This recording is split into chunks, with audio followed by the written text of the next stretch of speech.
What's up guys, this is the host of No Holding Back with Chris and Yellow. Ever since being introduced to Micheal Myers, also known as The Shape in John Carpenter's 1978 Halloween, we've since seen our beloved mass murderer go through some really bad and amazing masks. So today, we're going to be ranking and discussing the best and worst masks in the Halloween franchise. We're not going to be including any alternative masks, such as Halloween 5 where he wore a boot mask in a car scene. Halloween 2007, he wore a pumpkin mask in the mental asylum. Halloween 4, he had bandages wrapped around his head after escaping an ambulance. In Halloween 2007 and 1978, as a young child, Micheal Myers wore clown masks, as well as the Halloween 3 masks are not going to be included in this list because Micheal Myers never wore them because he simply was never in that movie. If you want me to make a video ranking alternative masks in the Halloween franchise, just let me know in the comment section below. And by the way, the ghost sheet Micheal Myers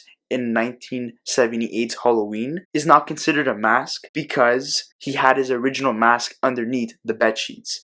Now starting off with the worst mask in the Halloween franchise, at number 15, Halloween H2O 20 years later, the CGI mask. So we have Chris Duran portraying Micheal Myers in this film. There was 4 masks used throughout the whole film because they were just never satisfied. The scene where we can see this horrible mask is where Micheal Myers appears face to face with the character Charlie Devereaux, and this scene had to be reshot. So this is why we saw the CGI model of the main mask. Even though it's a quick scene, it's very hard not to miss. They could have just simply reshot the scene from a different angle where they didn't have to show off Micheal Myers' mask. Honestly, as a die-hard fan, it's so easy to pinpoint since we're used to seeing the main mask throughout the film, and this is a cheesy 1998 CGI we're talking about, so it's not today's standards where CGI is amazing and hardly noticeable.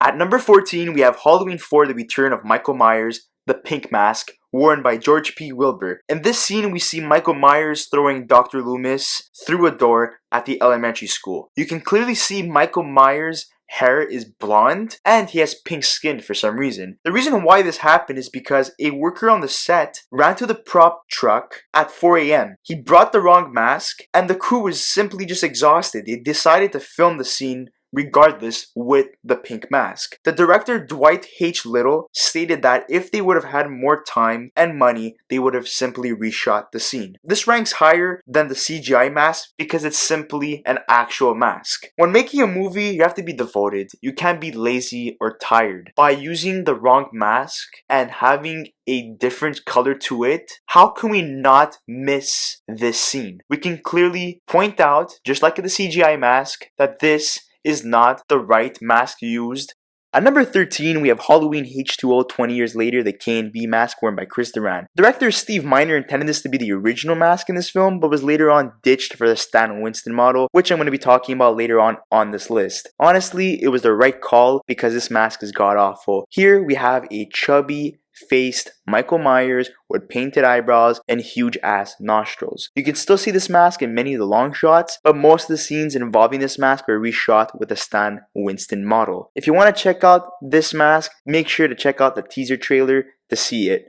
At number 12, we have Halloween 2, 2009, portrayed by Taylor Maine. So John Carpenter and Deborah Hill both envisioned Micheal Myers to have a mysterious and supernatural look to the character, and the original mask represents that. But in this adaptation for the character, Rob Zombie decided to expose his face, showing off a beard, which gives off hobo vibes to this character. I get that they tried to humanize the character, but by removing the whole mysteriousness behind Micheal Myers, it ruins the whole idea of the shape. At number 11, we have Halloween number 5, The Revenge of Micheal Myers, portrayed by Don Shanks. This installment was supposed to start off from where the 4th one finished, but the differences of the mask show otherwise. The neck of the mask is outside of his mechanic suit, which kills the whole look of Micheal Myers, as well as having long hair and a pointy nose, looking like a witch. Greg Nicotero, who designed the mask, designed it after his own face, but Don Shanks, who portrayed the shape, had a bigger head, so they had to redo the moldings so it would fit Don Shanks' head. Producer Mustafa Akkad didn't want the mask to expose his eyes, so they took nylon stockings and put it over the eyes of the mask, which made it very hard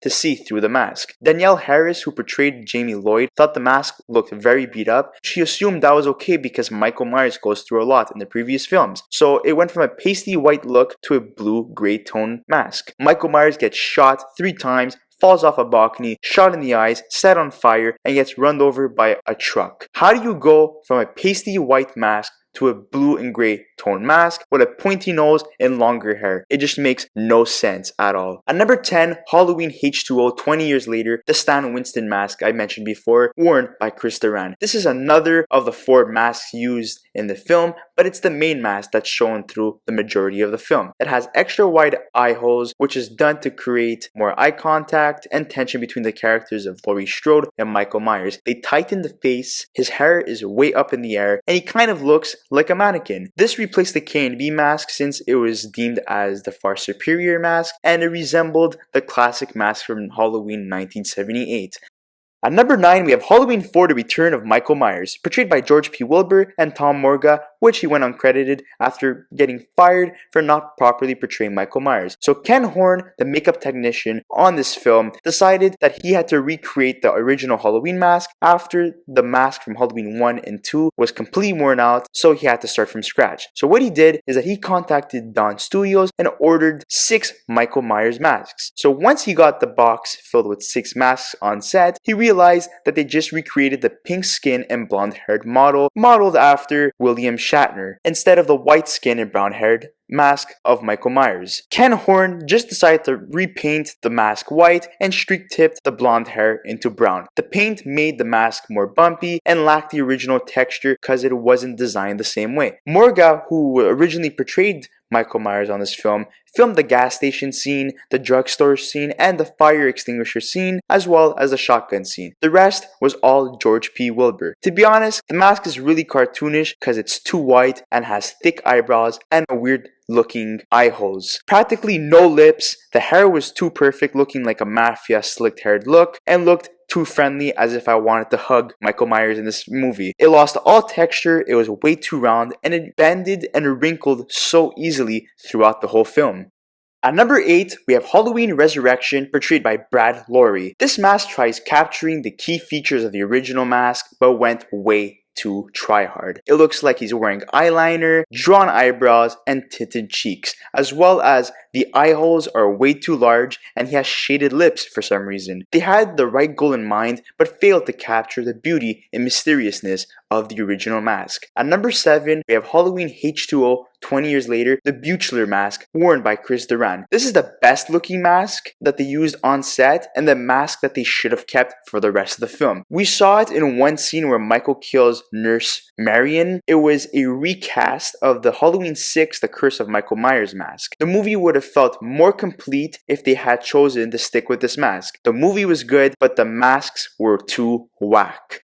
At number 6, we have Halloween 2, 1981, portrayed by Dick Warlock. This is the original mask from Halloween 1978, but after 3 years, it took a complete beating. Dick Warlock's face is wider than Nick Castle's, who portrayed Micheal Myers in the first film. This altered the shape's look. He had a wider nose and jawline, literally looking completely bloated. Nick Castle on the set of 1978's Halloween would put this mask in his back pocket during breaks on set. Producer Deborah Hill kept it under her bed for these past 3 years, as well as being a heavy smoker, which altered the white color of the mask. Rick Rosenthal, the director of Halloween 2, decided to replace the hair of this mask. The funny thing is about this movie is that it's supposed to take place on the same night of the original film, but it looks pretty different. But I have to give it to this mask, it looks sick right after Micheal Myers gets shot in the eyes and blood flows from his eyes onto the mask.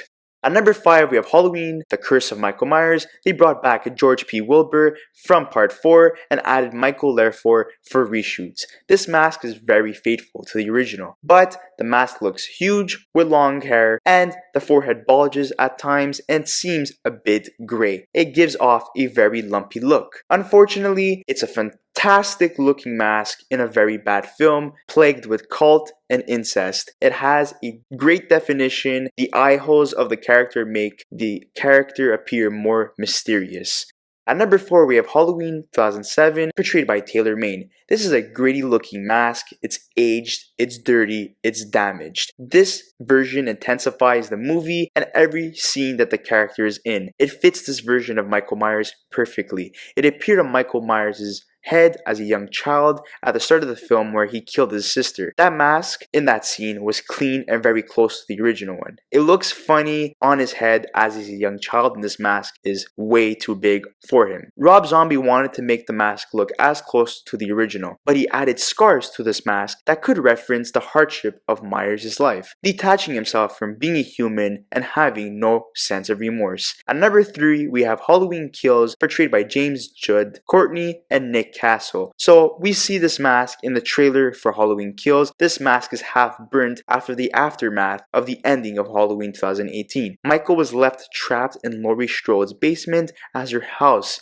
was engulfed by flames. He clearly escapes, but the mask took some damage. We can trust David Gordon Green and Danny McBride when it comes to this version of the mask and the portrayal of Michael Myers in this franchise. At number 2, we have Halloween 2018, portrayed by James Judd Courtney and Nick Castle. It's such a beautiful mask because it's literally a perfect replica to 1978's Halloween mask. This is supposed to be the same mask from 1978's Halloween after 40 years, and honestly, I'm convinced. A key detail they added was the hole made by Laurie Strode's knitting needle in the first movie. The wrinkles and shading really shows the mask's age. FX artist Christopher Nelson preserved the original mask's silhouette in order to create this masterpiece. And at number 1, we have Halloween 1978, portrayed by Nick Castle. With this mask, it's the mask that started everything, and this mask can never be bested. Producer Tommy Lee Wallace had a simple task to find a simple mask and came across a Captain Kirk mask made by Dawn Studios. Wallace removed the eyebrows, the sideburns, made larger eye holes, messed up the hair, and painted the face white. The shape was born. The blankness of this mask makes you shiver